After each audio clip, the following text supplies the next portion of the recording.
queridos amigos, muy buenas tardes. En nombre de la sección africanista del Ateneo de Madrid, les damos la bienvenida a una nueva conferencia del ciclo Ciudades de dioses, héroes y sabios, los vestigios clásicos del norte de África, de la literatura antigua a la materialidad arqueológica, que ha preparado y coordinado el doctor Jorge García Sánchez, quien impartió, por cierto, la conferencia inaugural de este ciclo, una brillante conferencia con la que disfrutamos realmente. Al igual que también disfrutamos mucho ayer con la segunda de este ciclo, que corrió a cargo de Ángel Carlos Aguayo Pérez, un personaje escénico y que, bueno, pues también tiene una gran pasión por la arqueología y por la literatura, ¿no?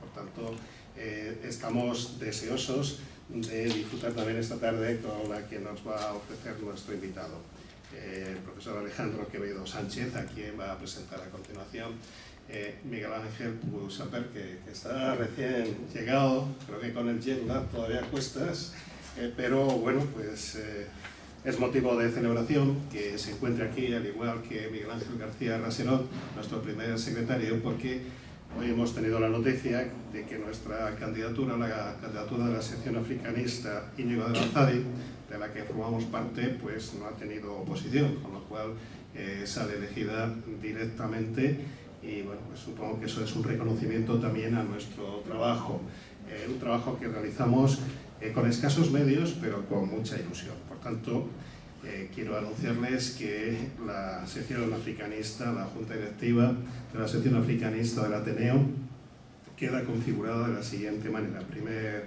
secretario, Miguel Ángel García Raserón, segundo secretario, Miguel Ángel Puzamper, secretaria tercera, María Antonia García de León, secretario cuarto, Francisco Gutiérrez Carbajo, vicepresidenta Gloria Nistral Rosique y quien les habla, Basilio Rodríguez Cañada, que tiene el honor de ser el presidente de esta candidatura y a la sazón de esta sección, puesto que no va a ser votada el día 4 de noviembre, al no existir otra alternativa. Vamos a seguir ofreciéndoles, como estos últimos años, yo creo que un programa sugerente, variado, y con ese enfoque divulgativo, didáctico y pedagógico, pero también trayendo a especialistas que nos hacen, como decía antes, disfrutar con sus intervenciones. Seguiremos igualmente con las presentaciones de libros, mesas redondas y otra serie de actividades que, bueno, pues hagan que nuestro paso por la sección y por el Ateneo deje un regusto agradable, ¿no? Puesto que esa es la función fundamental, el objetivo que nos hemos marcado, disfrutar haciendo nuestro trabajo y hacer que disfruten también los demás ateneístas y el público que nos obsequia con ustedes con su presencia. Yo me voy a limitar simplemente a los agradecimientos, a reiterar ese agradecimiento al coordinador del ciclo, el profesor Jorge García Sánchez, que al igual que el año pasado, pues ha seleccionado un ramillete de profesionales y de temas muy interesantes, que además cubren el área fundamentalmente del norte de África, con visiones complementarias y con experiencias, como decía antes, muy interesantes. Por tanto, mañana vamos a clausurar el ciclo con la conferencia de Iván Fumado Ortega sobre Cartago.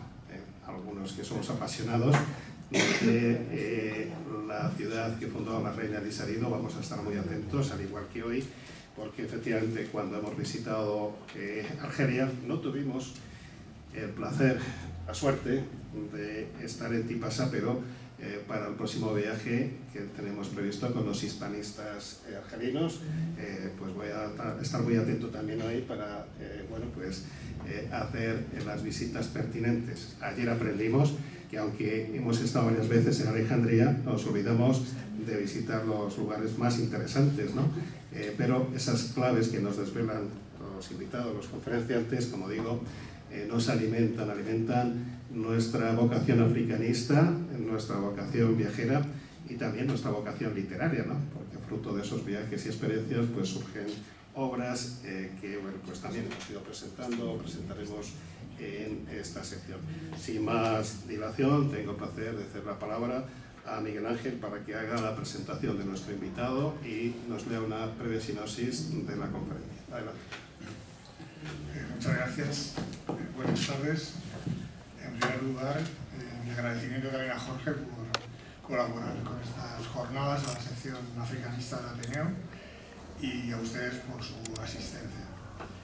Alejandro Quevedo es un investigador, Ramón y Cajal, como se llama este contrato, del Instituto de Historia del Consejo Superior de Investigaciones Científicas aquí en Madrid, especialista en cultura material romana. Es doctor en arqueología por la Universidad de Murcia, posee 5 años de experiencia en centros de excelencia en Francia, Italia y Estados Unidos y ha sido a su vez profesor de arqueología en la Universidad Complutense de Madrid. Su investigación se centra en el estudio de la economía del sureste de la península ibérica y los intercambios comerciales con el norte de África en la antigüedad, con especial atención al territorio de Argelia.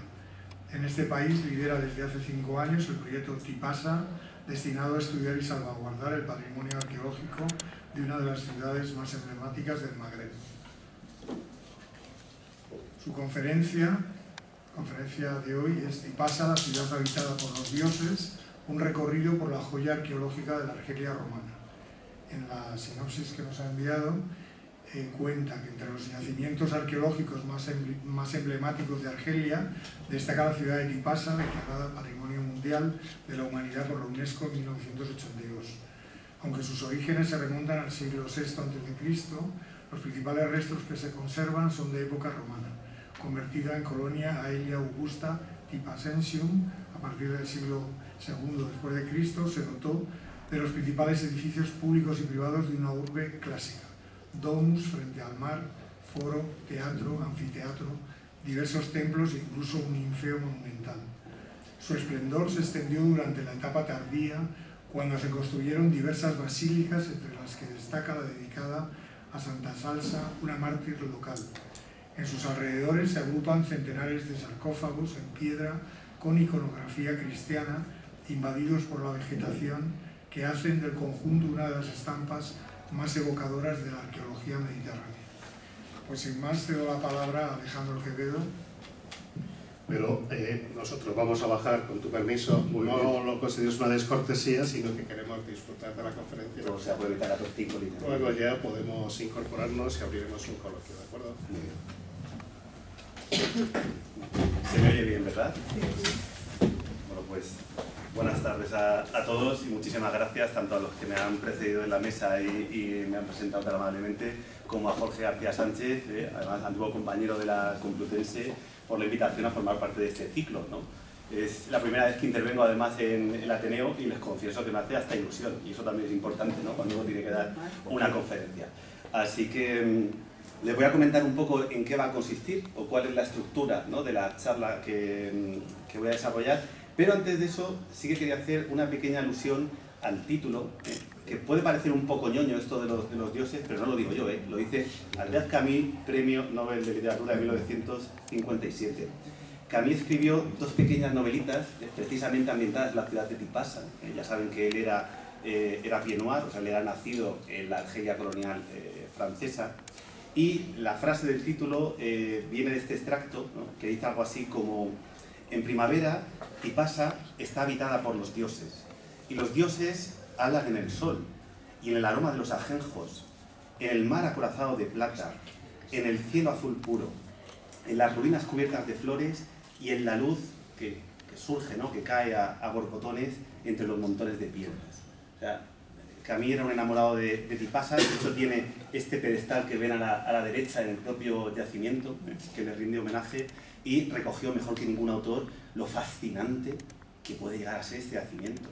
No es porque trabajemos allí o porque yo tenga este proyecto allí, pero es que es un sitio, y es algo en lo que insistiré constantemente: qué cerca está Argelia y qué lejos está a la vez. Siempre tendemos a tener en nuestro imaginario, pues eso, la relación con Marruecos, con Túnez, ¿no?, por distintas cuestiones, pero Argelia, sin embargo, que está justo enfrente, y yo creo que es el gran desconocido del Magreb occidental. Mi intervención va a constar de 3 partes. Les voy a dar primero un poquito de contexto histórico, para que se sitúen, un poco de antecedentes también, de cronología, y luego digamos que hay dos partes principales. La primera va a ser como un paseo por la propia ciudad de Tipasa. Vamos a repasar los principales hitos arqueológicos, los monumentos más destacados de la urbe, pero sí que quería en una segunda parte hablarles un poco del proyecto que estamos desarrollando allí, para que no tengan solamente una visión puramente historiográfica o historicista, sino que vean también pues, datos nuevos, cosas que se están haciendo, por qué se hacen allí y no en otro lugar, cómo se hacen y cuáles son los objetivos y los primeros resultados, ¿no?, que hemos obtenido. Casi todas las imágenes que van a ver están sacadas o bien de esta página que tiene la Universidad de Oxford o son del colega Javier Rodríguez Pandozzi, que es el documentalista de nuestro proyecto, del proyecto Tipasa. Esa es una cosa como un poco otochentesca, ¿no?, lo de llevar documentalista, pero es muy práctico, tener a una persona que se ocupe solamente de documentar el trabajo que hacemos los arqueólogos, documentar el paisaje y toda la campaña. Tipasa, como ven, está muy cerquita de la península ibérica. En la actualidad el topónimo ha cambiado, es con Z, es Tipaza, y llamamos Tipasa con S a la ciudad antigua, es el nombre latino. Pero hasta la independencia argelina en el año 62, el topónimo era con S, tanto para el antiguo como para el moderno. De hecho, en la actualidad, toda una provincia recibe el nombre de Tipasa, y es curioso porque en época antigua, la ciudad más importante era Cherchell, era la antigua Caesarea, Iol Caesarea, era la gran ciudad romana, que sin embargo desde época medieval se queda convertida prácticamente en un villorrio, si me permiten la expresión, y la que toma un poco el relevo es Tipasa, que a día de hoy jurídicamente o administrativamente es la capital de la wilaya, de la provincia. El conjunto arqueológico de Tipasa es declarado Patrimonio Mundial por la UNESCO hace casi 40 años, un poquito más, en 1982. Aquí tienen un poco los principales hitos históricos de la ciudad. Supuestamente, y digo supuestamente porque tenemos muy poca precisión en algunos datos, los franceses que excavan sobre todo la ciudad entre la segunda mitad del siglo XIX y la primera del XX se centran en ocasiones en aspectos más arquitectónicos, más monumentales, descuidan, no porque no le prestaran atención, sino porque en la época no se hacía la estratigrafía y en ocasiones hay algunas fases que nos bailan un poco a nivel histórico. Entonces, se supone que la fundación es del siglo VI a.C., de época púnica, pero, como les digo, es difícil de confirmar. Lo que está claro es que la ciudad, como tal, empieza a desarrollarse, sobre todo a partir de la década de los 40 del siglo I después de Cristo, cuando toda la provincia se va a incorporar, va a formar parte del Imperio Romano, incorporándose como una nueva provincia, como la Mauritania cesariense, a partir del gobierno del emperador Claudio, pero será sobre todo a partir del siglo II, es decir, casi 100 años más tarde, bajo el gobierno del emperador Adriano, cuando adquiere el rango de colonia.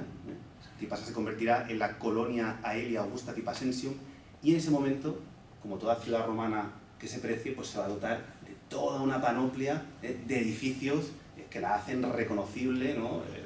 Teatro, anfiteatro, murallas, termas, foro, viviendas imponentes también, como esta que tienen en la imagen, que es la villa de los frescos y demás. Tendrá un segundo momento de esplendor, que para mí es quizá el más interesante, ¿no?, porque es el menos conocido, en la fase tardía, a partir del siglo IV después de Cristo, y este momento está marcado por la construcción de diversas basílicas, entre ellas algunas de las más grandes de todo el norte de África, y en particular la de Santa Salsa, que es verdaderamente un lugar, ahora verán, impresionante, ¿no?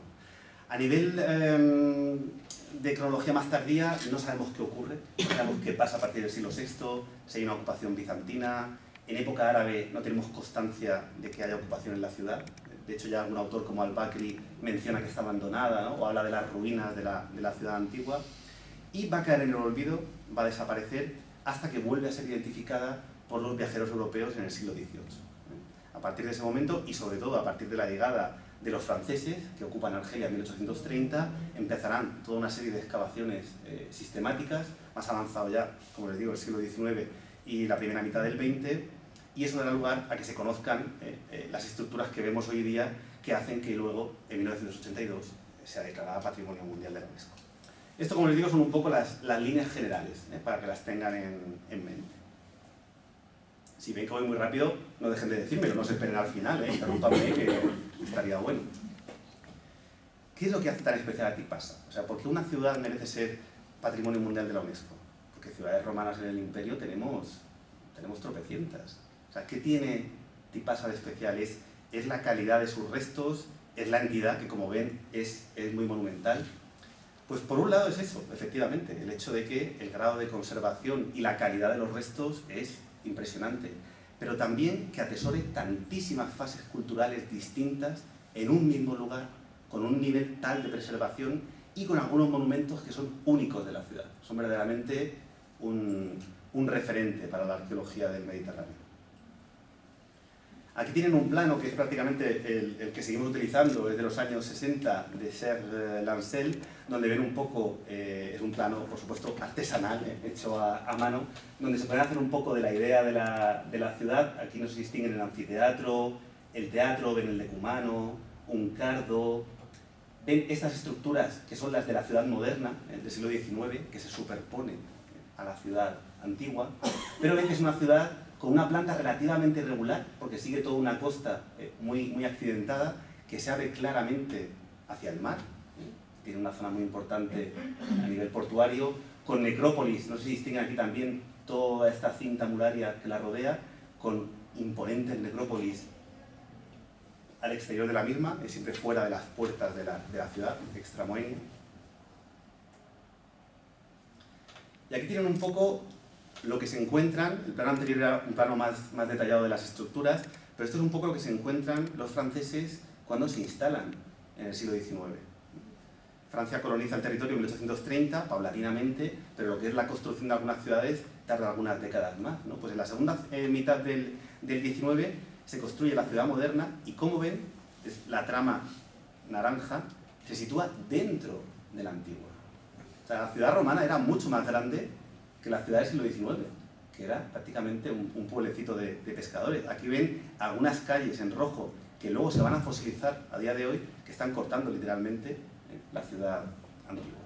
Y esto es importante que lo tengan en mente, porque cuando luego vean la extensión del parque arqueológico actual, verán que lo que queda dentro del recinto de la UNESCO está protegido al máximo nivel, pero lo que queda afuera, que es bastante, no tiene ningún grado de protección. Y ya empiezan a ver por qué es interesante que trabajemos en la zona. Aquí tienen una foto actual con Google Earth. El Parque Arqueológico de Tipasa tiene una característica muy especial, y es que es mitad parque arqueológico, mitad parque natural, pero no porque esté preservado especialmente por su vegetación, sino porque de forma natural todas las plantas cubrieron el yacimiento y de hecho fue lo que lo preservó. En lugar de dunas, como en otros lugares de Argelia, tenemos esta garriga mediterránea que cubrió casi enteramente el yacimiento, y ven que hay muchas partes que no están excavadas. No sé si distinguen aquí, por ejemplo, el teatro, Cintuya Malaspenas, aquí el anfiteatro. Fíjense en el plano antiguo, aquí está el teatro, lo tienen ahí, y ven la carretera, que es esta naranja fosilizada que corta el parque arqueológico. O sea, toda esta parte de la ciudad, que tenemos documentada y sabemos que existe, no tiene ningún tipo de supervisión arqueológica. Es paradójico porque además la otra mitad tiene la máxima que puede tener a nivel internacional, que es bajo la tutela de la UNESCO. Vamos a hacer, si les parece, un pequeño repaso por todas las etapas históricas, centrándonos en lo más destacado de cada una. No podemos verlo todo en detalle porque si no les tendría aquí hasta medianoche. Pero, por ejemplo, si nos detenemos en las cosas más antiguas que conocemos para la ciudad, en época púnica, entre el siglo VI y el III a.C., tenemos el llamado caveau punique, ¿no? Esta especie de cámara púnica o de hipogeo, que es una cámara funeraria. Tradicionalmente ha estado siempre así, en el puerto. Ustedes dirán, pero los púnicos no excavan en la roca, no hacen cámaras funerarias, no hacen hipogeos, ¿no? Como verán seguramente mañana con Iván Fumador en Cartago, en la montaña. Pues sí que lo hacen. Aquí les he puesto el mejor ejemplo que tenemos quizá en la península ibérica, que es la necrópolis del Puig dels Molins, en el Museo Arqueológico de Ibiza.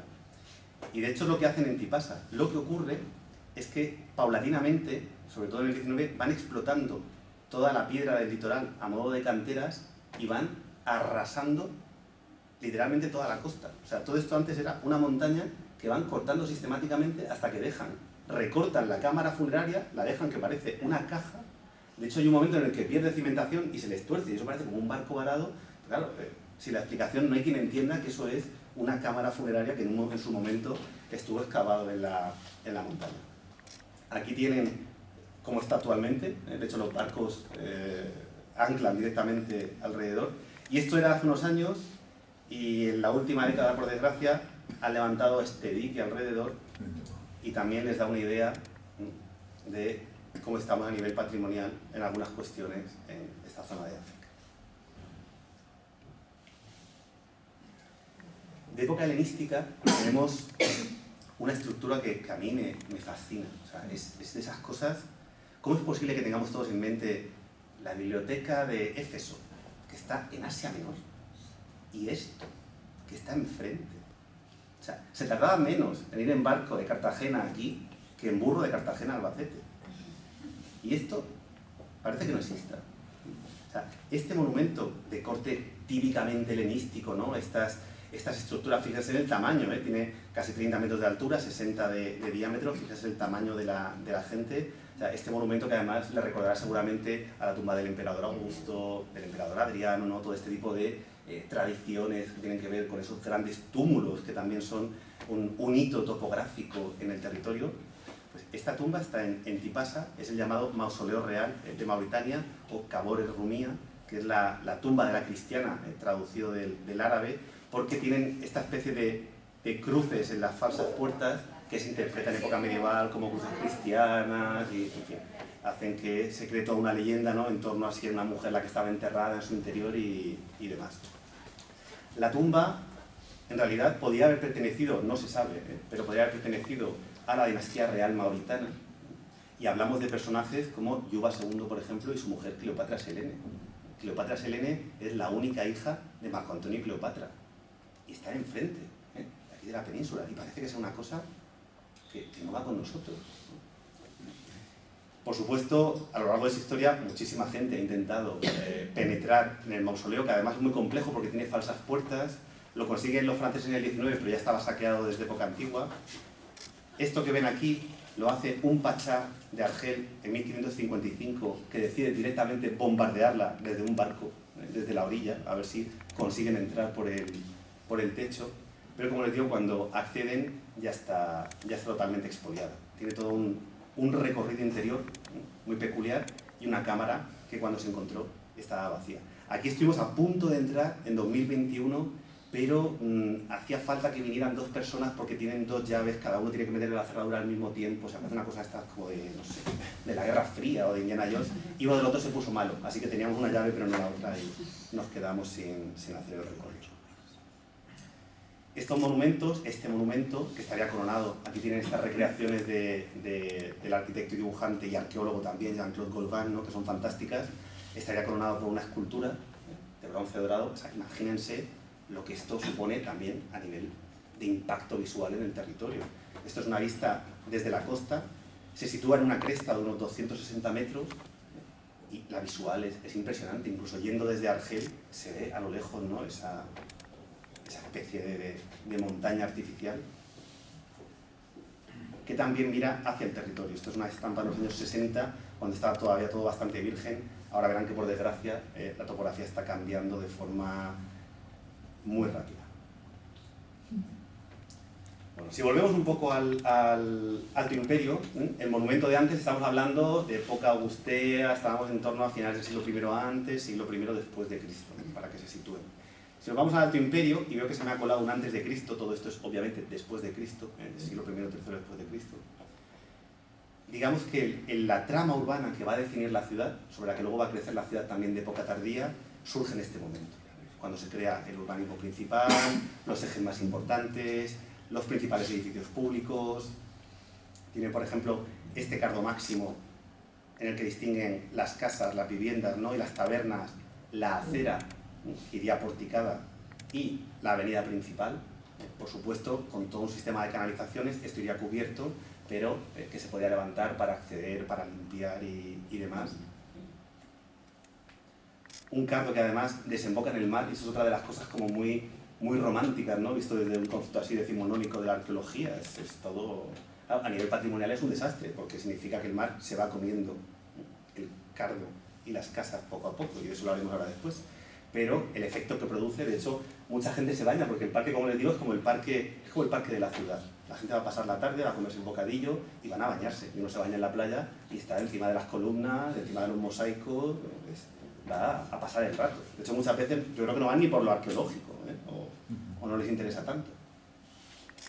Por supuesto, a partir del siglo I se construyen viviendas de ricos propietarios. Digo ricos propietarios porque fíjense el tamaño de esta casa, que está justo al lado del Cardo Máximo, también junto a la playa, dotadas por supuesto pues, con los mosaicos de rigor, frescos. Esta es la más llamada Villa de los Frescos. No es una villa, es una casa en realidad. La villa estaría en el territorio de la ciudad, pero bueno, se pueden hacer un poco una idea de cómo es la arquitectura del lugar.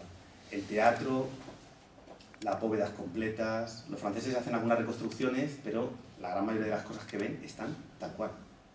Esa es otra de las cosas alucinantes, ¿no? Las bóvedas del teatro con el Caementicum, las escaleras. Es que a veces solamente falta imaginarse a la gente andando por allí con la toga, pero lo que es el decorado, lo tenemos. El anfiteatro plagado de inscripciones. Es todavía un historiador francés, Claude Lepelley, que hablaba de la insolente prosperidad de las ciudades africanas, y es esto, ¿no? Es como, venga, más inscripciones. Los niños jugando al fútbol en el anfiteatro. ¿Quién fuera niño en Tipasa, para jugar por las tardes? Ahí dentro. Las murallas, que se conservan también en un estado fantástico. Estas son todas del siglo II. Se levantan en un momento en el que seguramente no son necesarias a nivel defensivo, pero es también parte de toda esa panoplia, ¿no? De la que se debe de dotar una buena ciudad romana que se precie de serlo.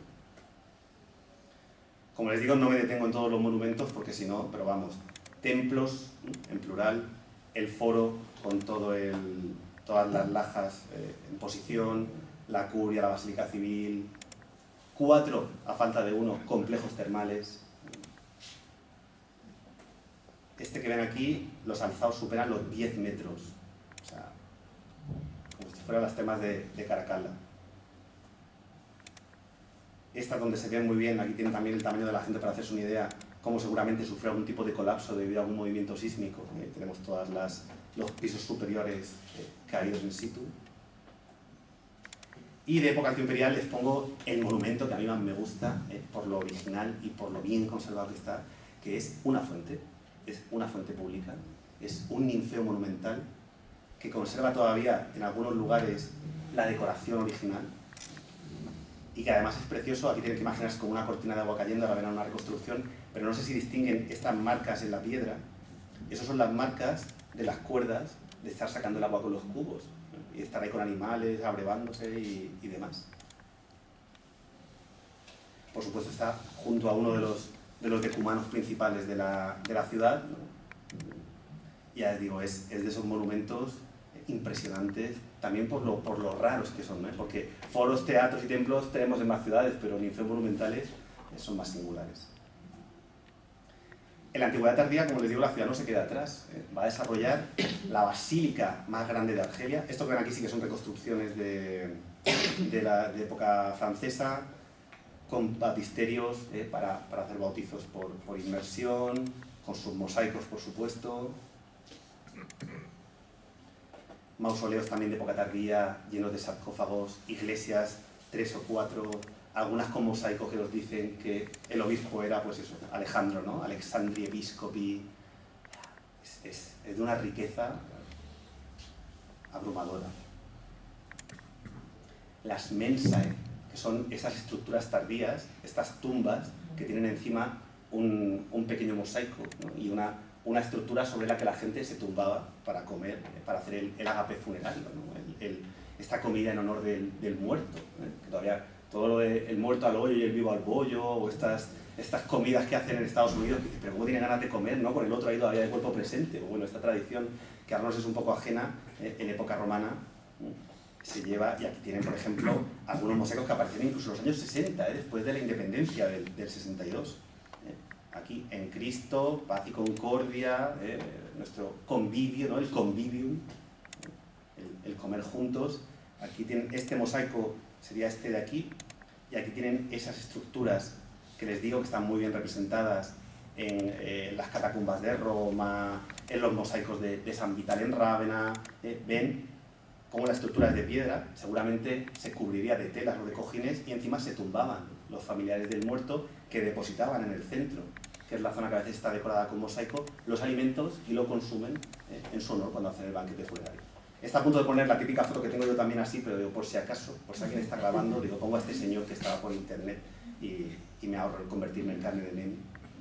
Pero bueno, se pueden hacer una idea de cómo funcionaban, ¿no?, este tipo de estructuras.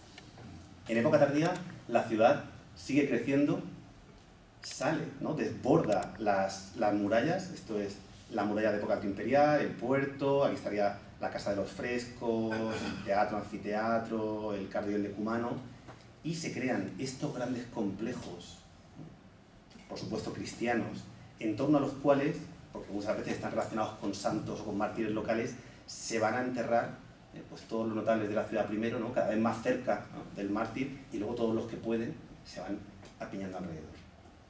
Esto es la Basílica de Santa Salsa.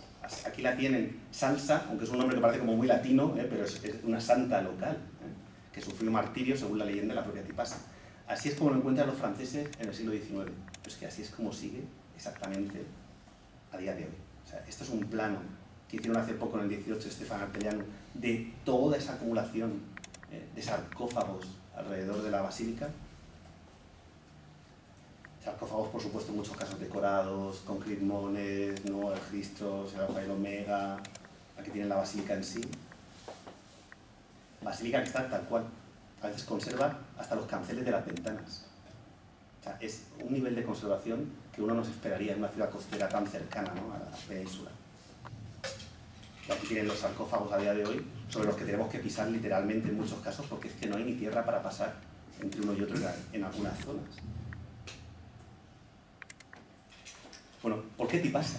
O sea, si ya decimos que es patrimonio UNESCO, ¿qué interés tiene trabajar en Tipasa, ¿no? Y ahora paso un poco a la parte más de trabajo actual que estamos haciendo nosotros. Y además, los arqueólogos, los investigadores, tenemos la suerte de que podemos casi trabajar donde queramos, ¿no?, si diseñamos un buen proyecto y lo argumentamos.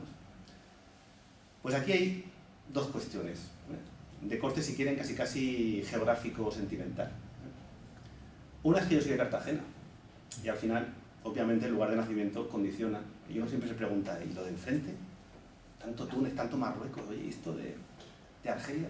Si además sabemos que hay relaciones directas entre ambas orillas, Por ejemplo, el propio Plinio nos recuerda que Cartago la Nueva, Cartago Nova, Cartagena, nos da la distancia exacta desde el Cabo de Palos, desde el promontorio de Saturno, a Cesarea, a Cherchell.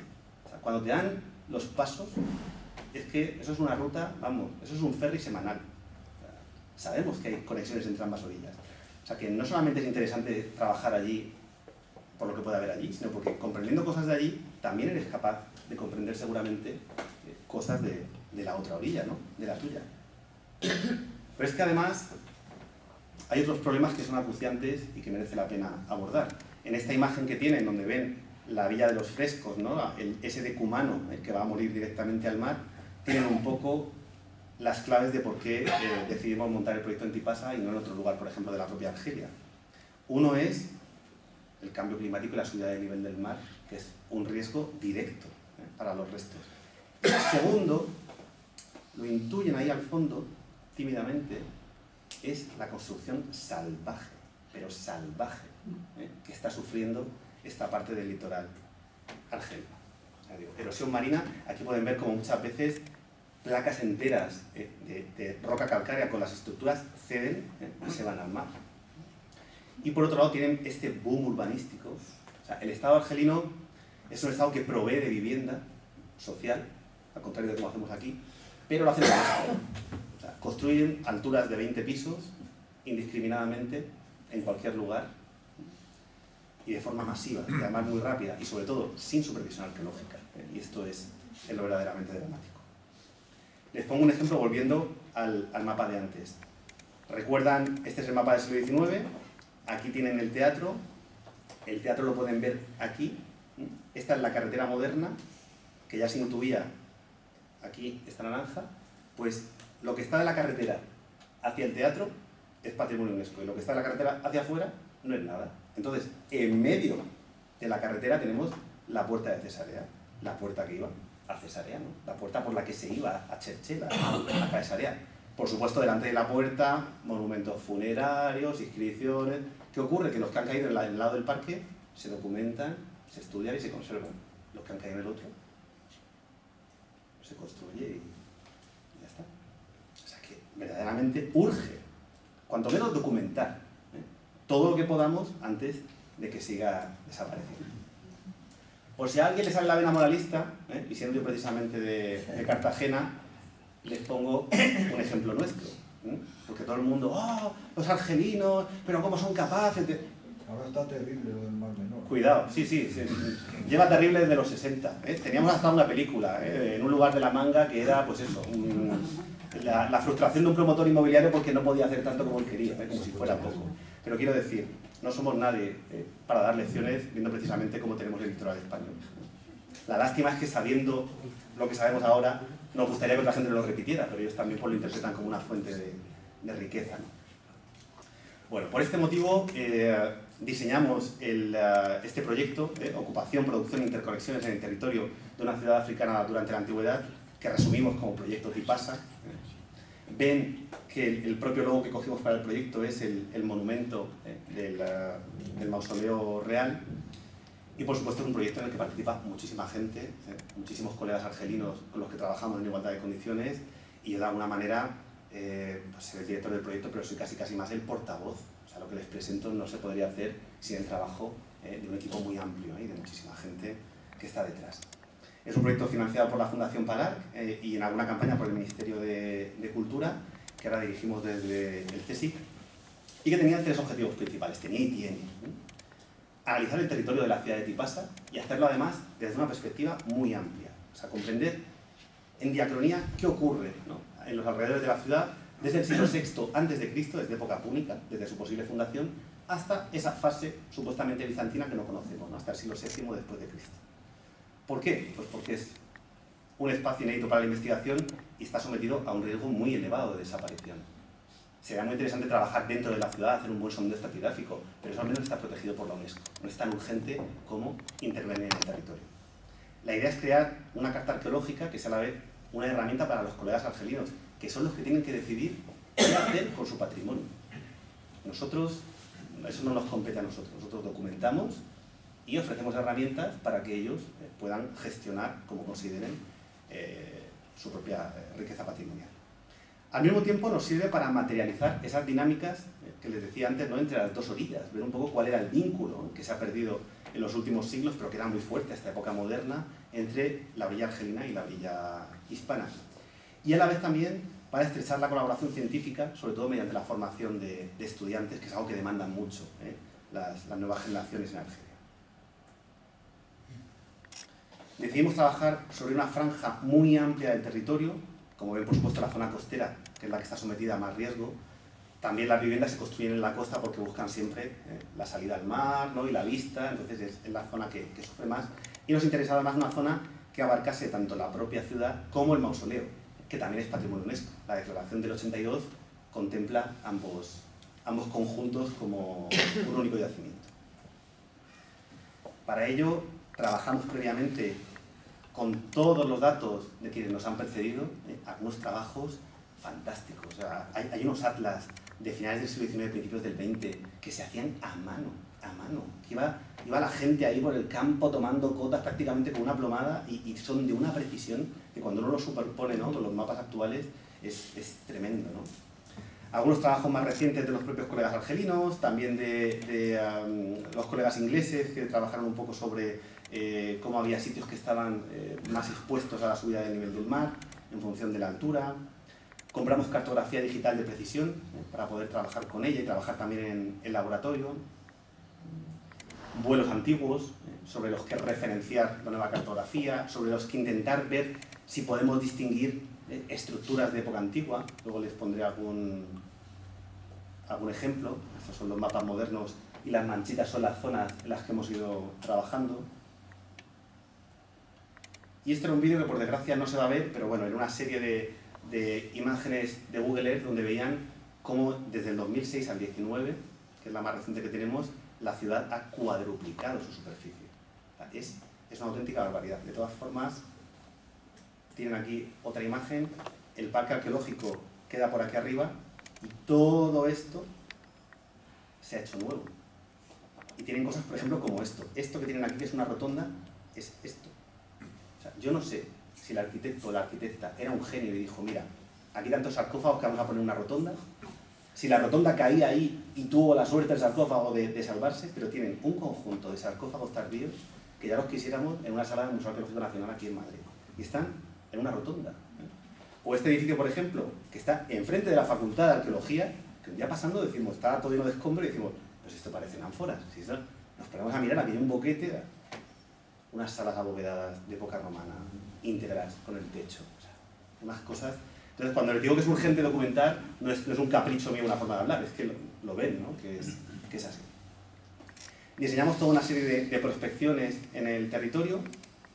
Aquí lo ven trabajando, en un territorio además muy variado. Intervinimos en 3 zonas, ¿no? Nos lo dividimos más cerca del mausoleo, más cerca del yacimiento, en otras zonas, ¿no? Para ver qué daba de sí el campo. Y como ven, el suelo y los usos del suelo y la visibilidad, perdón, pues son muy variables. Lo mismo tenemos zonas de arenisca, estas zonas de garriga mediterránea a través de las cuales tenemos que rectar literalmente, pero que son muy interesantes porque son zonas sin tocar y que suelen tener dentro conjuntos espléndidos. Ahora les pondré alguno. Zonas en cultivo. Otros condicionantes, por ejemplo, la insistencia de los colegas argelinos en ponernos escolta. Yo no sé si ustedes han prospectado con gente con Kalashnikov, pero es bastante interesante. Ellos decían que por nuestra seguridad, pero bueno, no sé yo, en un campo de tomate no había mucho peligro. Eso sí, acabaron con un máster en sigilatas, en ánfora, ya identificaban las piezas mejor que los estudiantes de la propia Universidad de Tipasa. La formación, como les digo, es fundamental para nosotros, porque además hubo una ruptura muy fuerte, no después de la independencia, que fue en el 62, de hecho se trabajó muy bien en los 60, en los 70, muchos argelinos que se habían formado, ¿no? con los franceses o ellos mismos habían desarrollado líneas de trabajo, pero sobre todo a partir del decenio negro y de los años 90, esas líneas de investigación desaparecieron. Hay cosas que cuestan mucho trabajo construir, pero que es muy fácil destruir, y demandan muchísimo, ¿no? Esta formación. Y de hecho nosotros también a nivel metodológico no tratamos de imponer nada, les decimos cómo lo hacemos nosotros, contrastamos métodos e intentamos aplicar el que bueno, mejor se adecúa, ¿no? a la problemática o al caso de estudio que tenemos. Aquí tienen, por ejemplo, un trabajo con cartografía digital y cómo desde el propio laboratorio, antes de ir a campo, muchas veces ya podemos identificar cosas. En las fotos de satélite a veces se ven manchas y decimos, ¿será algo o no será? Y luego vamos al campo y efectivamente documentamos un yacimiento. Otras veces no, como en este caso, vimos esa estructura y dijimos, ¡buah, esto tiene que ser alguna villa tardía! Y llegamos y no, era simplemente una alteración provocada por la humedad, por una concentración de piedras sin mayor interés. Aquí tienen, bueno, un poco las áreas prospectadas. Y lo que ven ahora, que son los primeros resultados, corresponden sobre todo a la primera campaña, la que hicimos en 2021, es el equivalente a una semana, 7 o 9 días de trabajo. En ese tiempo encontramos 15 nuevos yacimientos, 60 zonas off-site. Lo que llamamos off-site son lugares con acumulación de material, pero donde a lo mejor no hay estructuras o que no podemos identificar claramente como un yacimiento, pero donde hubo algo, una frecuentación, una presencia, entonces también lo documentamos. Les he dicho que nos interesaba trabajar sobre todo en la franja de época antigua, desde el siglo VI a.C., ¿no? En ese milenio que va hasta el siglo VII después. Pero en realidad es mentira, lo documentamos todo, porque nunca sabemos cuándo vamos a volver y nunca sabemos si una persona que venga después y que esté interesada en el periodo otomano va a poder utilizar esos datos. Desde que estamos en el campo, cogemos hasta el último trozo. Nos da igual que sea una lasca del Neolítico, como ven aquí, o que sea vajilla colonial francesa, esa de Marsella, todo. Aquí tienen algunas de las piezas, aquí tienen también algunas de las estructuras que se ven en superficie. Recogimos más de 600 fragmentos en esa semana y media de trabajo diagnósticos, es decir, piezas de cerámica que conservan el borde, que conservan algún elemento que nos permite darle una cronología o saber de dónde viene o situarla, ¿no? en el tiempo y en el espacio. Tuvimos que crear nuevas tipologías y pudimos dar dataciones muy ajustadas. es una cosa estupenda que pasa allí en esta zona de Tipasa, y es que cuando construyen muchos de los edificios de época romana, hacen unos suelos con una técnica que se llama opus signinum, son unos suelos de mortero hidráulico en el que reutilizan cerámica. Machacan cerámica rota, que ya está en desuso, y la incrustan en la obra, o sea, la utilizan para hacer el mortero, digamos, ¿no? Como de cemento con el que van a hacer sobre todo los suelos. Oye, pues parece que lo hacen a propósito, pero no hay edificio que no tenga un borde, un fondo, un trozo decorado que nos permite dar cronología. Nos permite dar lo que nosotros llamamos terminus post quem, o sea, el momento a partir del cual esa pieza se utilizó. Les pongo un ejemplo contemporáneo. O sea, imagínense que no tenemos ninguna evidencia histórica del ataque de la Segunda Guerra Mundial a Pearl Harbor, que no tenemos ni un fragmento de radio, ni una hoja de periódico, ni una grabación, nada. Pero tenemos un pecio contemporáneo con botellas de Coca-Cola que son, los sabemos por los anuncios, posteriores a 1942. Pues el barco se habrá hundido en el 42, o en el 43, o en el 60, pero después del 42. Pues eso es un terminus post quem. Así es la forma. O sea, si una cerámica del siglo II se puede utilizar en la obra justo en el siglo II o en el siglo IV, pero como mínimo a partir del siglo II. Y gracias a eso podemos empezar a dar cronología, a que entiendan un poco la forma de proceder. De cada uno de esos yacimientos, con todos los fragmentos que recuperamos y que estudiamos, que además es mi especialidad, no la cerámica, por eso me detengo un poco más en esto, tenemos una secuencia cronológica. Cuando las juntamos todas, nos sale este horror, ¿no? Esta cosa aquí llena de fechas, aquí tienen el 200 a.C., el cambio de era, 200 después, 400, 600... Pero cuando limpiamos esto, ya tenemos una cosa más concreta. Y eso es como un cuadro impresionista. Cuando uno está muy cerca solo ve los puntitos, pero cuando se aleja empieza a distinguir cosas. Y cuando somos capaces de crear una secuencia cronológica para el territorio, ya podemos empezar a hacernos preguntas históricas. Es decir, oye, ¿qué pasa aquí en época imperial que esto experimenta un boom? Tendremos que explicar si es porque entran en la nueva provincia, ¿no? Entran en el Imperio Romano, qué dinámica genera eso, qué pasa en el siglo III o IV, que hay aquí como un bajón, por qué vuelve a repuntar en época tardía, pero al menos ya tenemos datos, ¿no? Para empezar a preguntarnos, que es siempre lo más interesante. Les pongo a nivel más arqueológico, más arquitectónico, algunos de estos resultados. Todo lo que ven en verde son los campos que recorrimos durante esos días, y en rojo pues ya ven las zonas donde había algo destacable, ¿no? Algo reseñable, ya fuese pues, un yacimiento no identificable o estructuras bien definidas, desde hornos a canteras, a villas, de todo. Ven también hay muchísimo invernadero y al mismo tiempo es una zona muy verde. Esto mismo, el hecho de que sea tan verde, es una cosa que nos choca. Cuando pensamos en Argelia, uno siempre se imagina los camellos, ¿no? Y las dunas. Y es un reflejo de hasta qué punto es un paisaje desconocido para nosotros, ¿no? Y es algo extremadamente fértil, es sorprendente, ¿no? Sobre todo para los que somos del sureste de la península. Los yacimientos que podemos documentar son de naturaleza muy variada. Fíjense, en una semana y media documentamos 12 villas altoimperiales, asentamientos tardíos varios, hornos de cal. Este es mi compañero Jesús, que mide 1,90 m, y fíjense el horno, devorado ya por la playa. Esto está justo a la orilla del mar. Varias canteras de arenisca, cetaria, que son estructuras para la fabricación de salazones. Aquí tienen, por ejemplo, la cantera romana de arenisca. Así tuvo que ser en su momento la que les he mostrado al principio del hipogeo púnico. Esto antes era más alto y poco a poco lo van desmontando. Por supuesto lo hacen al lado del mar porque es mucho más fácil de embarcar los bloques, ¿no? Y de transportarlos que por tierra, hasta que dejaron la tumba prácticamente flotando, ¿no? En medio del puerto de Tipasa. Fíjense qué villas altoimperiales, inéditas. O sea, esto no sé si lo distinguen, pero tiene esta primera sala que conecta con una segunda y conecta con una tercera. Todo subterráneo. Aquí además cuando nos metimos había hasta murciélagos colgando del techo, era todo como muy peliculero, ¿no? Muy Indiana Jones, pero es que está para limpiarlo y ya está. La musealización ya está hecha. Se le pone el cartel y listo. Un posible muelle romano, seguramente de época tardía, que son estructuras especialmente raras.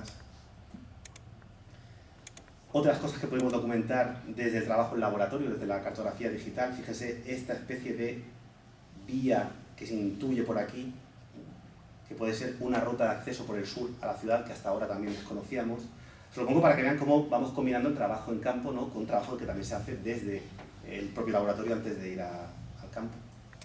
Con todos esos datos, además de nuevas lecturas a nivel cronológico, también podemos matizar los vínculos, por ejemplo, comerciales, y lo podemos hacer de forma cada vez más fina. Antes decíamos, este ánfora viene de la Bética. Claro, es que la Bética es muy grande. Ahora sabemos que viene de Algeciras, de Málaga, del área de la Bahía de Cádiz, del Valle de Guadalquivir, porque hemos avanzado más en los estudios arqueométricos, en la identificación de las arcillas con las que están hechas las pastas de las piezas, y somos capaces de decir, pues eso, que esto es Málaga, que esto viene de la región de Cartagena, que esto es una Adres 2.4, en concreto del Maresma, de Barcelona. O sea, podemos hilar muy fino a la hora de reconstruir ese tráfico comercial. Podemos preguntarnos también, no solamente por lo que llega allí, sino por lo que tuvo que salir de allí. Sabíamos, por ejemplo, que en Tipasa, aquí tienen piletas para producir salazón, para hacer garum, ¿no?, salsas de pescado. Eso se suele envasar en cerámica. ¿Cómo puede ser que no hayamos identificado nunca ánforas de esta zona? Pues seguramente porque no sabemos verlas todavía en el registro arqueológico, porque no las estamos buscando. Y a veces, hasta que uno nos hace la pregunta, pues claro, ¿cómo va a dar con la respuesta? Tenemos en Argelia solamente un tipo de ánfora, que es fantástica porque tiene un sello que pone Exprovincia Mauritania Caesariensis, hecho en la Mauritania Cesariensis. O sea, es como si pusiera Made in Algeria. Cuando tienes esas, ningún problema. Pero luego hay otras muy raras que seguramente son de producción local y que están llegando también a nuestras costas. Luego siempre podemos trabajar en una doble dirección. Podemos incluso matizar otro tipo de relaciones. Esto que tienen aquí son fragmentos de pintura parietal de época romana. Es una pintura que se hace con una decoración a base de incisiones. No es el preparado del mortero para poner la capa de estuco, es el propio acabado en sí, que tiene incisiones. Y esto solamente lo habíamos documentado en la zona de Cartagena, Águilas, algunas villas como Portmán, y ahora, mire usted por dónde, también lo tenemos en Tipasa. ¿Y esto qué implica? Porque una cosa es una pieza o una ánfora que se mueve, que son alimentos, ¿no?, que son envases para el transporte de alimentos, que es lógico que se desplace. Pero esto nos está diciendo que tienen gustos compartidos, que ya hay una forma parecida de decorar los espacios, que seguramente está basada en esa proximidad de la que ya nos hablaba en las fuentes. O sea que poco a poco podemos ir materializando esas dinámicas que eran uno de los objetivos principales del proyecto. Como les digo, esto nos permite también a nosotros reconstruir nuestra propia historia. Estas son unas lucernas, además hay unas que son fantásticas, son estas de aquí abajo, del siglo V que se producen en Tipasa. Sabemos sí o sí que son un producto tipasitano. Y digo que son fantásticas estas porque el productor les pone una leyenda publicitaria, sabemos que el tipo se llama Asenes, y le pone una leyenda alrededor que es emite lucernas colatas abapse, que es algo así como compre las lucernas de Asenes. Pues esto es de Tipasa. Y esto aparece, por ejemplo, en nuestra zona, pero ven que el mapa se ha movido, y solo aparece eso. Y yo digo, ¿y le salía a cuenta fletar un barco de lucerna? ¿A cuánto salía la lucerna llegar a Cartago Nova?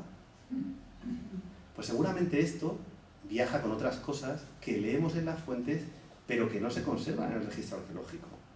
Cuando uno lee la Expositio Totius Mundi et Gentium, te dice que en época tardía en Argelia se producen o se comercian esclavos, que desaparecen en el registro, pieles, animales para el circo, maderas nobles, grano, que es muy difícil que se conserve, salvo en condiciones excepcionales, ¿no?, como en Egipto. Entonces, no tenemos a lo mejor los sacos de trigo en los pecios, pero la cerámica, que sí que perdura, nos permite materializar y nos da un poco, ¿no?, una pista para empezar a tirar del hilo. Otra cosa es que seamos capaces. En cualquier caso, desde el principio en el proyecto, y además porque porque consideramos que tenemos que hacerlo y porque es un proyecto financiado con dinero público, y así tiene que ser, pues apostamos claramente por publicar los resultados con la mayor rapidez. Siempre ha habido una apuesta muy clara por la investigación, tanto en revistas en español como en revistas de impacto más internacional, siempre que se puede en acceso abierto, pero también por la divulgación, desde artículos en National Geographic, algún podcast en Spotify. Tienen también este vídeo en YouTube, que de forma muy pretenciosa llamamos corto documental, pero bueno, es un vídeo de 9 minutos, en el que además nos permitimos incluir al final unas tomas falsas bastante chorras, para que vean que los investigadores también somos humanos y nos reímos y nos equivocamos y que no todo es tan serio. Y sí, nos encanta la cerámica, pero bueno, también hay momentos de asuelto durante el día a día en la campaña, pero bueno, si les interesa lo tienen a su disposición.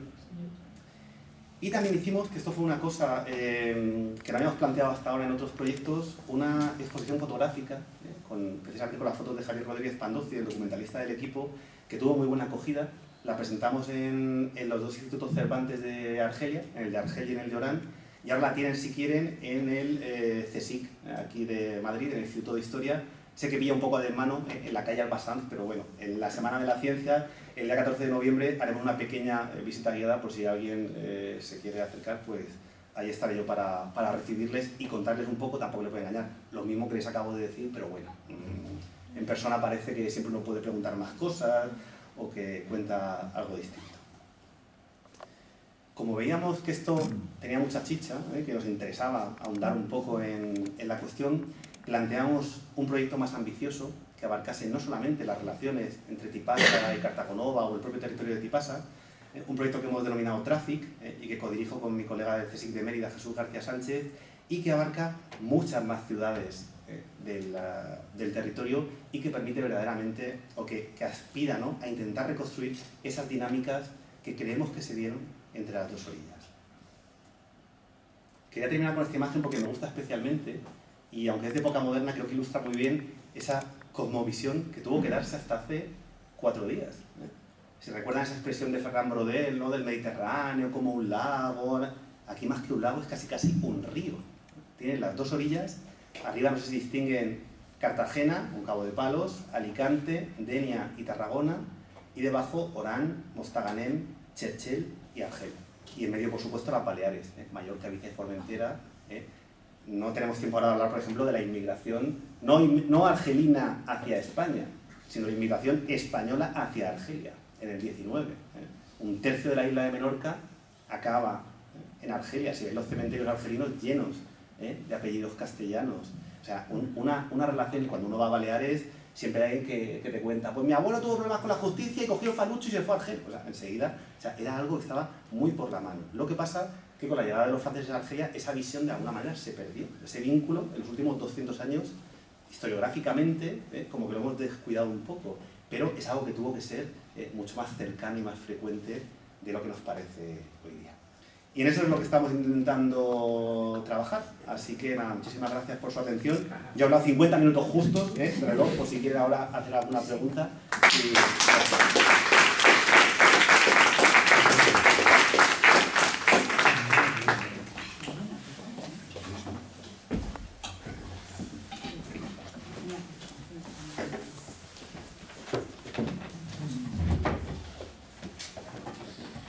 Felicitarte porque efectivamente te has ajustado al tiempo previsto casi de manera matemática.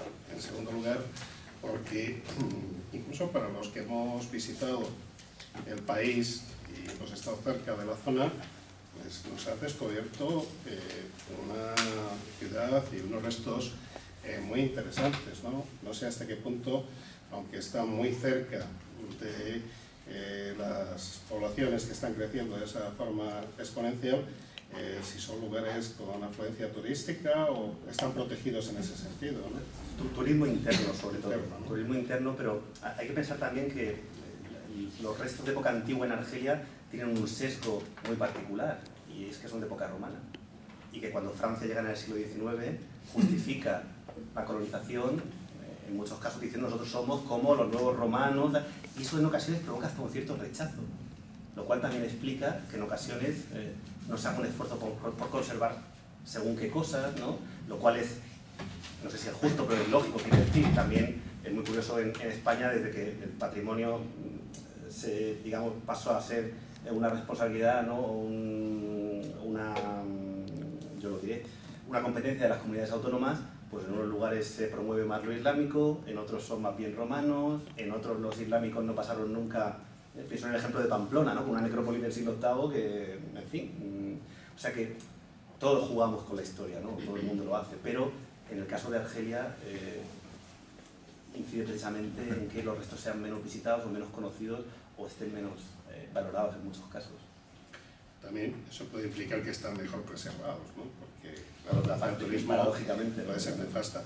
¿Aproximadamente cuántos habitantes tiene la ciudad? ¿En torno a 600 y pico mil, 700.000 o por ahí? No, ¿qué pasa? ¿A día de hoy? No, yo creo que tendrá 30.000. No, me refiero, no solo... La provincia. La provincia, sí. Pues no sabría decir, pero no mucho más tampoco porque Cherchell, que es la otra ciudad, no es más grande que Tipasa. O sea, que mismo está en 60.000, dices. Pues seguramente, la O provincia. sea, que el doble de prácticamente hace 3 siglos, 2 o 3 siglos, ¿no? No ha Sí, crecido, ¿no? respecto al 19, sí. Ujú. Sí. Muy bien. Bueno, es el momento en el que abrimos el micro para que sea un acto interactivo y podamos preguntar. Por tanto, tenemos el placer de ceder la palabra. ¿Quieres decir algo, Miguel Ángel? No quiero Pues, preguntarlo. si alguien quiere preguntar. Hola, gracias por esta magnífica exposición, tanto en cuanto a exposición verbal como visual. Yo quería preguntarte una cosa. Has dicho, yo he entendido al principio, que ibais a compartir o a entregar a Argelia el producto de vuestro estudio, que además ha sido elaborado de manera compartida. Pregunto, ¿va a haber un acompañamiento a Argelia como territorio o como nación para que puedan tomar medidas que consideramos nosotros adecuadas o pertinentes para su preservación de todos los otros sitios que habéis localizado, para intentar revalorizarlos y, si es posible, incluso lograr en algún momento la certificación por parte de la UNESCO? Esta era la primera pregunta, y la segunda pregunta, por favor, es si tenéis en mente profundizar lo que habéis ya visualizado y encontrado. Gracias por las preguntas y por el halago, por lo que me toca. Nosotros intentamos siempre ser lo más transparentes posibles, enseñarles lo que también la arqueología puede producir, incluso como motor industrial, un motor económico. Cartagena, si la conocen, en una ciudad que en los años 80 daba miedo. Tuvo una crisis industrial brutal en los 90 y desde la puesta en valor del teatro romano y demás se ha regenerado muchísimo. Ahora tenemos cruceros, gente que viene a visitarla, tal. O sea que a veces, si lo patrimonial no interesa plenamente, intentamos incluso, las autoridades argelinas, explicarles que económicamente puede haber también otros intereses. El problema es que precisamente por ese pasado colonial tan reciente somos siempre muy prudentes, jamás intentamos imponer nada, diría que ni siquiera juzgar. O sea, nosotros generamos la documentación, producimos un informe y explicamos a quien nos quiera escuchar por qué creemos que es importante preservar esos restos, y además le proponemos cómo lo haríamos nosotros. O incluso si nos dijeran, pues mira, tenemos la mitad de medios o la mitad de financiación, ¿cómo podemos...? Porque a veces hay fórmulas muy sencillas, basta con vetar el acceso a un lugar o cubrirlo para que no siga degradándose, no hay que hacer tampoco mucho más, ¿no? Pero el funcionamiento allí es todavía extremadamente vertical.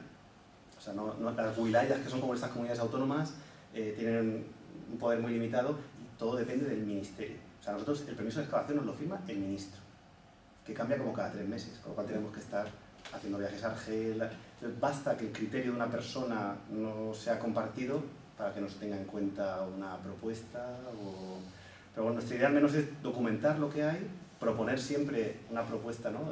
Valga la redundancia, de valorización, pero que se acepte o se lleve a cabo es su patrimonio, es su territorio. Nosotros somos invitados trabajando allí, pero si por supuesto quieren desarrollarlo, estamos más que dispuestos para aportar en todo lo que podamos, ¿no? Sería la guinda en el pastel. De momento urge al menos documentarlo, pero lo suyo sería poder desarrollarlo. Y la segunda pregunta ya se me ha ido la cabeza. Va muy ligada a tu respuesta primera, si había la posibilidad de considerar una fase 2 para reforzar los sitios u objetos que habéis ya descubierto, con lo cual depende de las autoridades. Nosotros, o sea, lo que es producir documentación nueva siempre lo seguimos haciendo. Hay veces que los artículos tardan tiempo en salir, a lo mejor tardan 3 años, pero también es muy interesante porque luego en el laboratorio uno está repasando los dibujos, las muestras, tal. Y ahora, hace poco nos pasó, por ejemplo, con material que venía de una zona que había sacado unos pescadores, que dijeron, esto no tiene valor, y dije, bueno, dejádnoslo, que lo dibujamos y tal. Es otomano todo, son todo...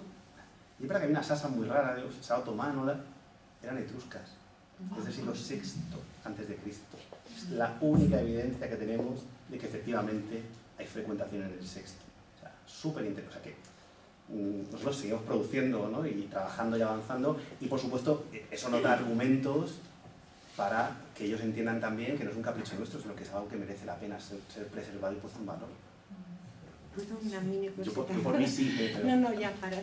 Entiendo que dependiendo de lo que decidan las autoridades argelinas, sí que mantendréis estos intercambios con los estudiantes o los profesores que habéis estado colaborando para este trabajo, con lo cual quizá el acompañamiento o el acercamiento posterior, ¿no?, puede venir de la mano de estos estudiantes o arqueólogos. Nosotros lo intentamos por todas las vías, incluso a nivel casi de diplomacia cultural a través de los Cervantes, ¿no?, como sea. Con los estudiantes nos gusta especialmente trabajar pues porque son ellos los que van a ser los arqueólogos y las arqueólogas del futuro en Argelia. El problema, y eso es otra cuestión que no he comentado, pero que también condiciona constantemente la investigación allí, es la geopolítica.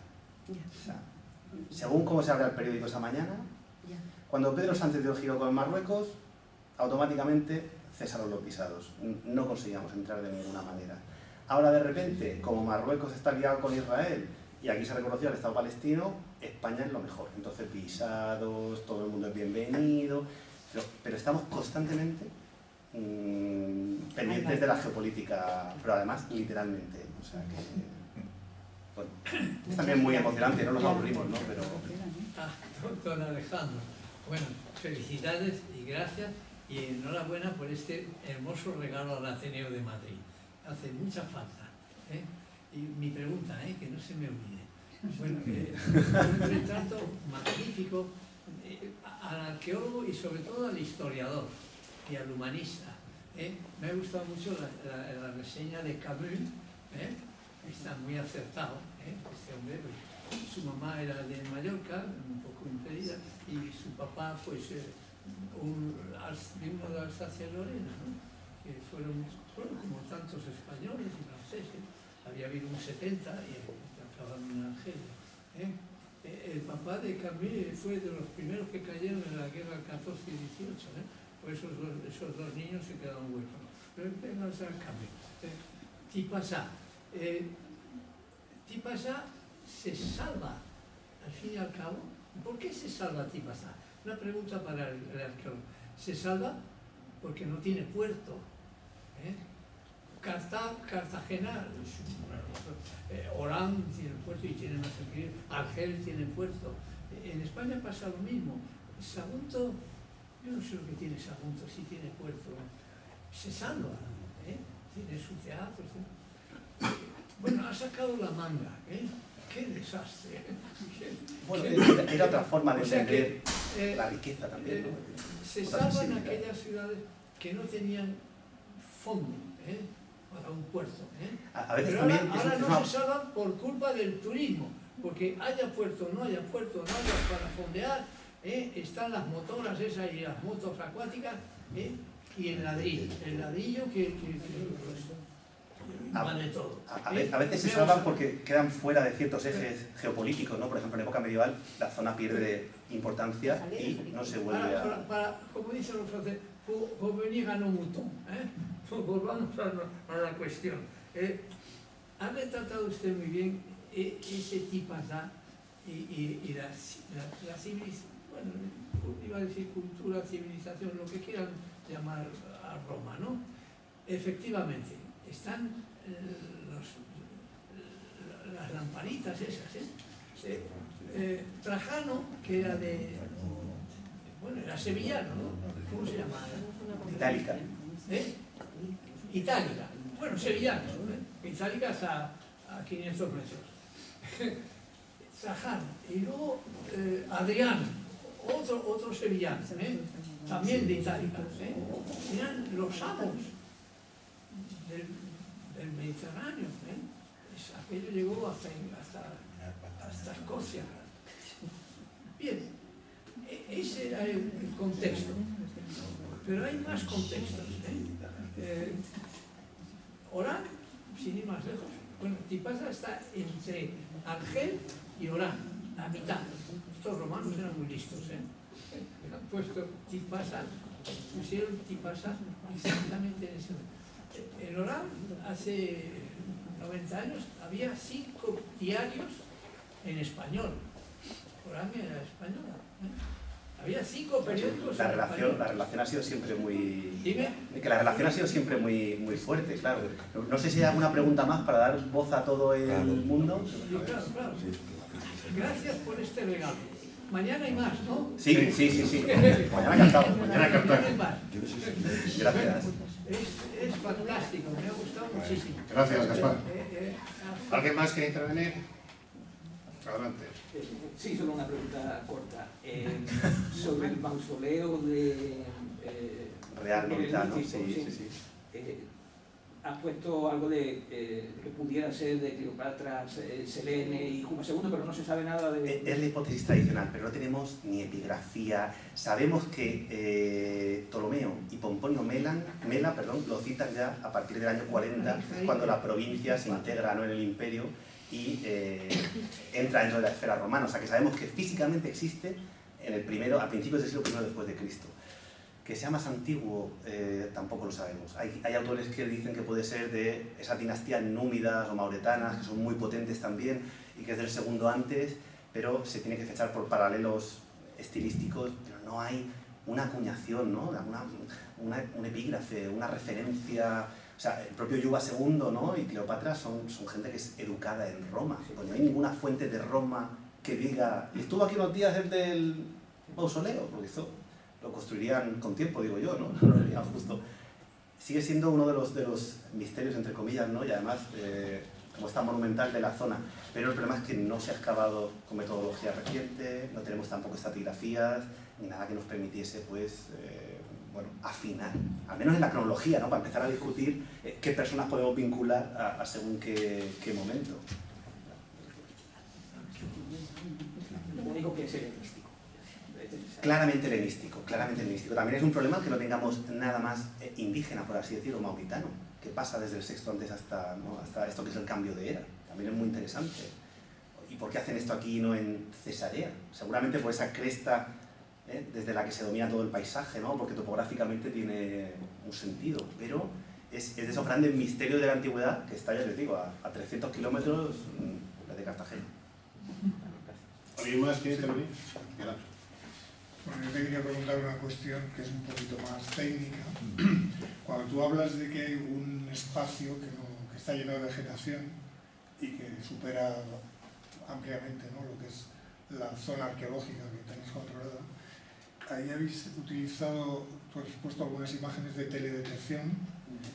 Incluye eso el trabajo con la técnica de LIDAR, que es con láseres, que lo que te permite es hacer una planimetría que evita la vegetación y puedes ver lo que hay debajo sin necesidad de excavar. Claro, esto se está haciendo en Tikal, en Guatemala. Claro, esto es lo que se ve en Centroamérica, que es fascinante, ¿no?, cómo quitan literalmente, ¿no?, los árboles y ven todas las estructuras. A mí personalmente me habría interesado más al principio trabajar en la propia Tipasa ciudad. Yo quería hacer un sondeo con una buena secuencia estratigráfica, ver qué pasa en la época bizantina, a ver si somos capaces de llegar a lo púnico, pero nos dijeron que no, que eso estaba ya protegido y que había que centrarse en el territorio. Y por eso reorientamos el proyecto. Ya saben que la investigación muchas veces es como algo vivo, ¿no?, es como un árbol con muchas ramas y uno pues va hacia un sitio o hacia otro en función de lo que puede o lo que le dejan. Y no pudimos ni pasar el LIDAR porque dijeron que no era necesario, pero me habría encantado. Si es que está, miren la planta del 19, aquí está la planta por completar. Tenemos el límite, tenemos la muralla, pero a saber la de edificios que con un LIDAR se verían estupendamente. Pero no, por desgracia no hemos podido...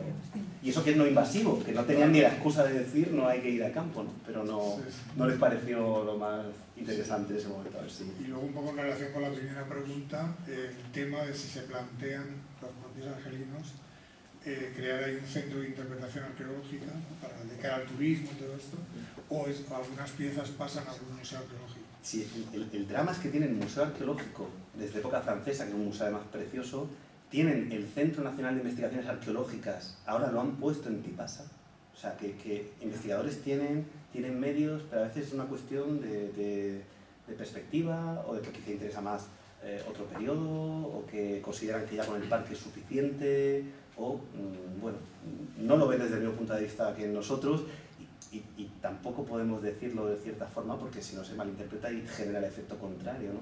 Pero a veces es muy frustrante porque uno dice sí, si tenéis todo para... pero falta que cambien quizá algunos mecanismos, ¿no? Algunas sensibilidades a la hora de trabajar con el patrimonio. ¿Alguien más? Adelante. Las relaciones diplomáticas entre España y Argelia son conflictivas porque con Marruecos no paramos de tener conflictos. Pues han sido buenísimas o normales, sobre todo en lo comercial, ¿no? Que hay muchísimo comercio, ¿no? Hasta el giro del Sáhara del gobierno. Ahí llamaron al embajador, si no consultan, lo retiraron, no se fue a París, o sea, que era la primera vez que nos pasaba a nosotros. A los franceses les pasa cada semana. Entonces, ellos ni se asustan, pero nosotros estábamos todos, pero bueno, es una forma de... Lo del Sáhara es el Sáhara que está enfrente de Canarias. Claro, al reconocer España o al darle, digamos, prioridad a las tesis de Marruecos, Argelia con Marruecos se lleva fatal, son muy malos vecinos, pues eso provocó que desde aquí pues los visados de repente es mucho más difícil conseguirlos, los vuelos desaparecen, había un vuelo Alicante-Orán que el avión ni sube, son 40 minutos, hace así y baja, pues ahora había que ir Barcelona-París, París tal, un vuelo mucho más caro, o sea, hay instrumentos que permiten asfixiar también esa relación, no solamente en lo económico o a nivel de gasto. Es una relación que no entiendo porque nosotros con Marruecos no paramos de tener problemas. Y entonces, o sea, ¿y cómo es que permitimos eso? Es que los marroquíes que mandan a su gente de alto nivel, a los críos y tal, a estudiar en las grandes escuelas francesas, esos tíos vuelven a Marruecos y tal, y nos preparan a nosotros un problema detrás de otro. Y nosotros no reaccionamos. Sobre todo no se entiende que es nuestro vecino del sur, Argelia. La capital diplomática más cercana a Madrid no es Rabat, es Argel. Claro. Es que no existe. Y que no existe. España está contiene a Portugal, a Francia, y somos la frontera sur de Europa también en ese flanco, ¿no? Y es una cosa que ya digo, históricamente, pero ya lo han visto, incluso cuando piensan a nivel de paisaje, uno le dice a un niño dibuja Argelia y te dibuja una duna y un camello, es que ni se imaginan que la costa puede ser así, o sea que es un desconocimiento ya a nivel histórico también para nosotros, ¿no? Total, que yo creo que merece la pena intentar recuperar o entender mejor, desde una perspectiva arqueológica o como se considere. Es que además es una forma de intentar neutralizar a Marruecos, que no para de hacernos la vida imposible en cuanto puede. Bueno, es que el Mediterráneo es así. Dando un salto, dejando un poco la arqueología, está Cisneros. Y Cisneros fue ahora, y las plazas fuertes que hay en todo el Magreb, yo las he visto, son unos castillos impresionantes. Una cosa muy interesante es que... El de Alicante, lo conocen, ¿no? Es una chabola comparado con el que hay en Orán. Es muy interesante que la presencia española en Argelia, que también duró 300 años, cuando uno habla con los argelinos, hablan de presencia española y de ocupación francesa. Digo, oye, pero nosotros también ocupamos. Y dicen, no, pero vosotros sois muy simpáticos. O sea, que la forma también que tenemos de acercarnos, ¿no? O que tienen ellos de vernos, es muy interesante, ¿no? Como los franceses todavía está muy reciente. Hablamos todavía de la guerra civil, eso fue en el 62, la independencia, o sea, la mínima. Yo he vivido por allí. Nosotros tenemos una oportunidad ahí de... La primera calle, cuando te bajas de un barco en Orán, la primera calle, hace ya muchos años, ¿cómo se llamaba esa calle? Se llamaba Rue Ximénez de Cisneros. O sea que, para que vean. O sea, presencia, hasta los años 60 plantaban fallas en Orán. Esa calle la pusieron los alicantinos, los franceses. Esa calle la han puesto ella era Francia, ¿no? Esa calle la han puesto los franceses. Jorge, ¿quieres intervenir? ¿No? ¿Por qué propusiste a Alejandro y el tema? En realidad hay una lógica geográfica, ¿no? También en el ciclo, porque hemos tenido Egipto, hemos tenido Libia, hoy hemos tenido Argelia y mañana terminamos con Túnez. Y luego también la lógica de que son ciudades bueno, pues con un alto nivel de excavación, también en época colonial, lo cual, como se ve, puede crear también cierto debate y controversias. Y luego, lo estuvimos comentando, es cierto que Tipasa quizá no tenga mitos fundacionales tan fuertes como Cartago o como Cirene, Luego Alejandría está por otro lado, porque no hay por sí de la ciudad de Alejandro Magno, pero tenemos el mausoleo real, que Es una maravilla. luego está a la altura de los grandes monumentos helenísticos que podemos encontrar en otras ciudades.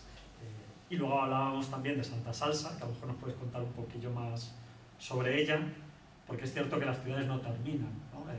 La historia se sigue acumulando y la tardoantigüedad es muy interesante en el norte de África, porque es un momento en el que efectivamente es muy rico, ¿no? Incluso las crisis del siglo III después de Cristo parece que no pasan en el norte de África, ¿no? Son momentos que por el contrario hay una buena exportación agrícola, del olivo, de la vid, se exporta a Roma, etc. O sea, hay una serie de dinámicas económicas e intercambios fantásticos en esos siglos tardíos. Y ahora no sé por qué estaba diciendo eso, pero bueno, la cuestión es que creo que introduciendo Tipasa tenemos una lógica bastante buena dentro de este ciclo. Di la verdad, hombre, di que fuimos compañeros de despacho en la Complutense y que sabe que soy una persona fiable y por eso dijo, este no me la lía, y por eso pues mata. Además de eso. Además de eso. Una cosa muy interesante, simplemente por meter una cuña, no tanto de Santa Salsa, de Tipasa, que ya digo, es un lugar, es fascinante, porque además como tiene esta vegetación todo el parque, es un lugar que es muy arqueológico pero muy natural a la vez, ¿no? Y la luz de esta de la que habla Camille, de verdad que uno se pone en éxtasis, cuando está allí está, es que está con los pelos de punta. Pero es muy interesante por ver siempre estas dinámicas entre las dos orillas. Otras santas, en este caso no de Tipasa, sino de Cherchet, de Cesarea, que está a 25 kilómetros, durante unas persecuciones en el siglo V, en época real y tal, dicen las fuentes que el clero de allí huye a la península. Y todavía, no sé si es marciana, a una santa de Cesarea todavía se le rinde culto en Toledo en el siglo VIII, IX después de Cristo. O sea que es siempre un camino en dos direcciones, aunque ahora mismo no lo veamos así. ¿Y esta Santa Salsa en particular? Salsa se quedó allí. Salsa es una cosa muy tipasitana. De hecho, el nombre no nos suena a ninguno. Y es un nombre muy peculiar. Si hubiésemos oído antes, seguramente no es simpático y tal. Es una mártir local que es arrojada ahí al puerto y demás. Y allí tiene mucho predicamento, pero no fuera de norte de África. Bueno, queridos amigos, yo creo que hemos disfrutado y abusado un poquito de nuestro conferenciante. Yo feliz. Pero, bueno, pues si ha sido tu primera conferencia en el Ateneo, esperamos que no sea la última. Por tanto, yo te ruego que le tengas presente para próximos ciclos, porque ha sido una exposición muy interesante. Creo que también, efectivamente, como te han comentado, muy visual, ¿no? Y has hablado con la pasión y con bueno, pues el bagaje, ¿no? del especialista, pero también de la persona que vive de forma intensa en su trabajo, ¿no? Te felicitamos y yo creo que le vamos a agradecer de una forma sencilla pero sincera su exposición y su presencia. Con un fuerte aplauso, por favor.